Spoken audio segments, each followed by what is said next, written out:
I'm a big you do or you don't guy.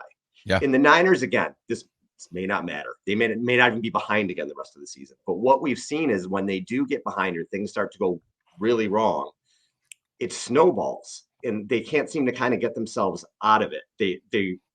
They're front runners essentially. They're better when they Hmm. play from ahead. Yeah. They're kind of built Yep. that way, I guess. Yep. But what I mean by I'm a you do or you don't guy.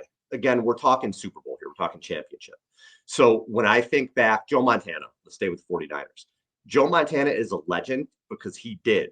When he was down against the Bengals in Super Bowl 23, Montana and Walsh put together that drive to win. Hmm. They did it. If you Hmm. look at the recent Super Bowl with the Niners and Jimmy Garoppolo and Kyle Shanahan, they just didn't get it done in the fourth quarter. You do or you don't. If they got it done there, Garoppolo might still be the quarterback here.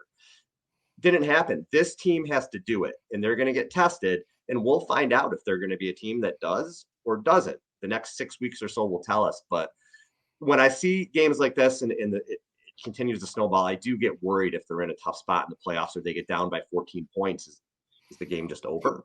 That's Yeah. the worry I think right now with this team. Coming from behind is hard. It's hard in the NFL. It's not an Right. easy thing to do. Most teams can't do it. The wild aspect of it is the 0 and 39.